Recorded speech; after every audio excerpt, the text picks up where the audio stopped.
Okay, Steam, let's see what you got for me today. Actually, you know, I had this whole intro bit right here about how I haven't done a video in forever, but I just did 2 videos, so it doesn't make sense anymore. So, 2 lanes! There's nothing quite like collecting up resources, building a base, and crushing your enemy with your armies. I'm of course talking about RTS games, real-time strategy. I've bought so many of these types of games over the years, I don't even know where to start. I mean, just look at all these games. Like here, we got War of the Ring, a really old Lord of the Rings RTS. It's definitely not Battle for Middle-earth. Got Seven Kingdoms Conquest. This thing's really bad. Probably deserves a video all on its own. Hexagon Deathmatch? I'm not sure I ever figured out how that game works. But no, I'm not here to talk about any of these games. No, I'm here to talk about this one. Oh yeah! A $5 game on Steam with mixed reviews? Looks like we just found a Jurassic turd, so let's just bite right into it. Think I'll call myself Lanes. Yeah, that sounds era appropriate. Let's get this over with. Also, I'm about to ruin the whole story, so spoilers, but no one should care about this game, so I'm about to spoil it. This is the time of the tribal wars. The boneheads have been weakened, but the war is far from over. No one expected the new enemy that just appeared, that could vanquish the entire Unga tribe. Only one hero, Muradin, and his trusty old friend Giznik are brave enough to... Oh, man, I think some bad stuff's gonna happen. So this meteor falls to Earth and reveals... Oh, what is that? So that's... the head. And he says he's gonna harvest the world or something. And then we cut to present day. Well, present day 10,000 years ago, as opposed to 10,000 and not that far away ago. We open up with some amazing dialogue right here. Muradin, they're attacking us again. Attack those bastards. Die. Were the devs for this game foreign? I couldn't really find anything about them except that they made this. And I don't know if that's a good thing. Anyway, now we can control our club-wielding, rock-throwing, bronze helmet-wearing dudes. Now I just want to take a look at some things real quick. Yeah, that's pretty... Ooh, that's nice. Yeah, I've got it.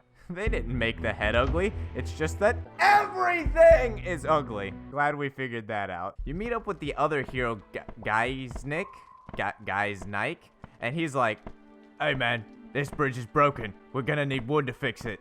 And by the way, can you look for my scouts I sent in the forest? I haven't come back yet. Well dang you Australian caveman, I guess your men come second to lumber. This is how the game introduces its multiple map system with these Stonehenge looking thingies. They send your units to a different map to do whatever on that map. Now this would seem like a major strategic element that you would have to micromanage 2 different maps at one time, but whatever map you're not currently on is just frozen. What's the point? There's also a shell coin on the map. Now these are hidden around missions and side quests and used to boost your hero's abilities and buy new weapons.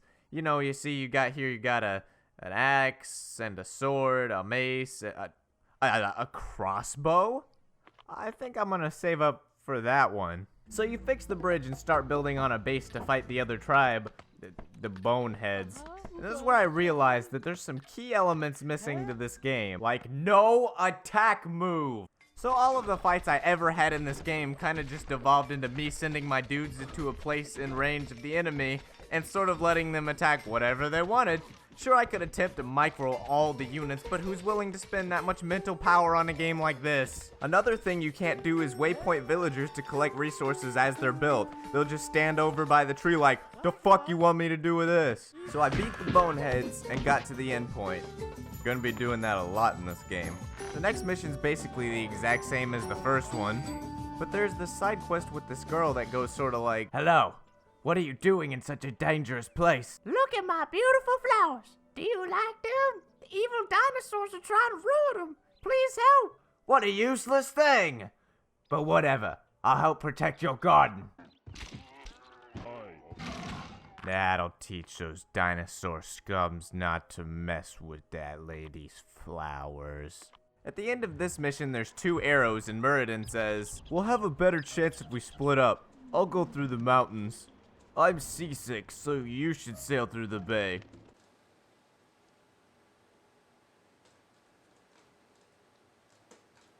Never mind, carry on. The mountain level is nothing special, but I finally got enough shells to unlock that crossbow. Aw yeah, ranged death, let's see how good it is. There aren't even words for this. It's amazing, that's what it is! So now that I got the coolest weapon in the entire game, now you have to play as Grimsrock for 4 missions. Before you start his mission though, there's a quick cutscene to the main camp that these 2 are trying to get back to, and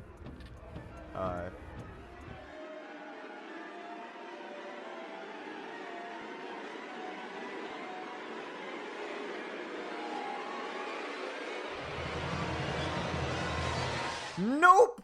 I did not just see that. Moving on. Guys, Lick meets a mechanic that needs his tools back.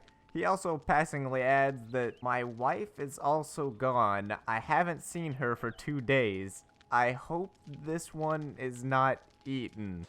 What? You find the wife in a cave with this other guy, Gronko, right before they go into a hut to have sex. Like, damn girl, why you gotta be like that? Mechanic probably just working hard to provide a good middle-class prehistoric life, and you over here in a cave getting freaky with Gronko. You know what? I bet he's the bonehead leader.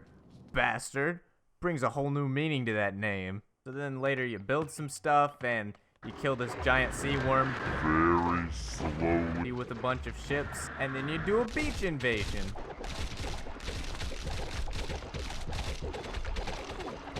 The last Geiselic mission is one of those no base, just a handful of units type missions to take down the giant mutant fortress.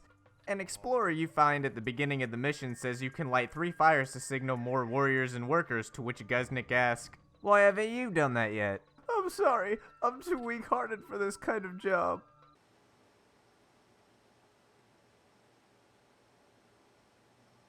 This is the first mission where you get the shaman unit, and holy unga, they sound special. This level is also when I got my first crash. Sent my processing power back to the Stone Age. Killer's Pick meets up with the chief to tell him about the mutants, but oh no, the mutants are already outside the camp, so the chief throws a rock at the UFO it leaves and the mutants attack. Then we switch back to Muradin and have to get him to the main camp. Slimeslick's getting all mad that I'm trying to build up a decent base though, so he gets impatient and gets his ass captured.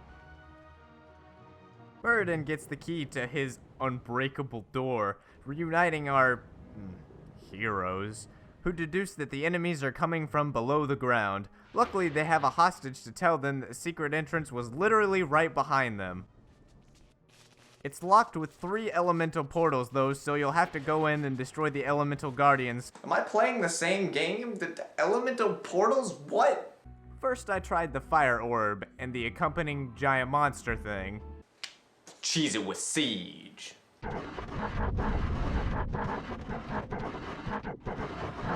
Next was the orb of the forest.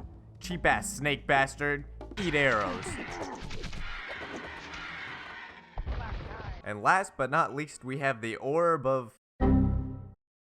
Oh, well, let's try that again.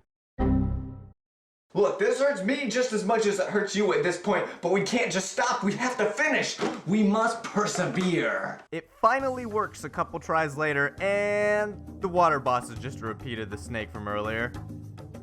Getting the orbs closes the portals and somehow takes our dudes into the mutant base underground. You just kind of go through it and kill this thing at the end. When it dies, the whole place starts going down. Muradin gets crushed under rocks, bloody arm hanging out, and Grimlick says, "Muradin, where are you? We have no time for looking around." Right there. Oh, right there. Right there. You can see him just a little bit, but he's right there. Right there. And guess what? He's dead. No! The next level is defending giant Easter Island heads, because of course. This level gives you the most overpowered unit ever. A fast-flying ranged dinosaur thing. So naturally, that's all I built. After fending off the attack, Guy's Dick lays down some knowledge bombs that the mutants are coming from the holes in the ground, and that the people aren't strong enough to lift the giant boulders onto them. Bravo, Geyerslick, use those critical brain thunks. Then he says, let's find the Yeti, he might help us. Yeti? Is that all you got now? Is that it? I thought you'd have more at this point. He's been captured by the Boneheads though, so Grimble Grinkus rips off the Trojan horse and the Boneheads think it's from the dinosaur god. You kill them all, free the Yeti, close the holes, level done, yay. Instead of going to the final level, this option on the side opens up called A New Hope. And this level is a third-person shooter. It turns out that Muradin is in hell, and you have to get him out. I can't, guys. I can't. The sound effects, just listen to this.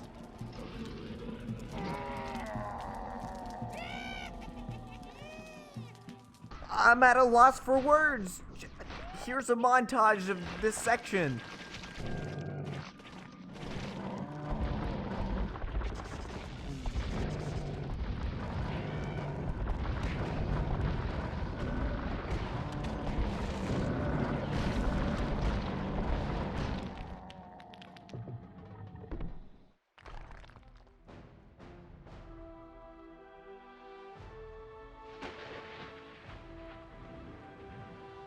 What could possibly top this? What could possibly be in the final level that's more than this? Well, here it comes. Muradin pops out of his grave as a zombie magician guy so we can have our showdown against the mutant boss. The first thing that you have to do is take out his tentacles that spit out more mutants. The only way to get to these tentacles is on a lone bridge in the middle of the map.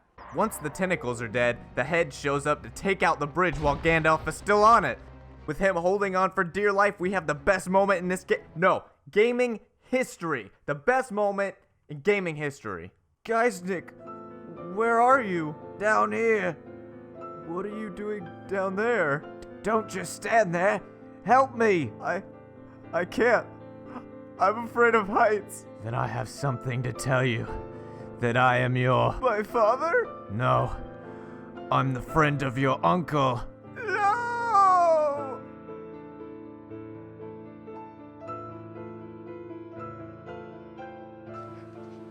It's beautiful. What could possibly happen? And then the UFO shows back up and steals Muradin. On board, he simply remarks that he's always waking up in strange places, and you go through the spaceship killing little green aliens with...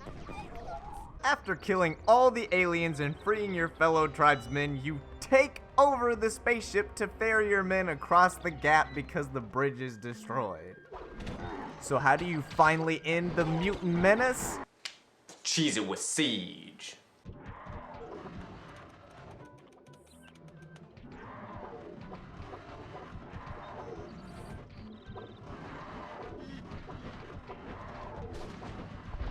Congratulations, you saved the world.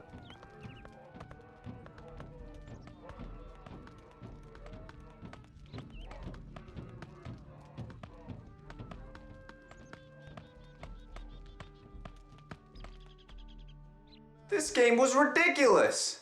Like, so ridiculous. Like, there's no way that the devs possibly could have been... Wait. How did I not see it before now? The Yeti, the side quest, the Star Wars joke? It was a parody the whole time, wasn't it?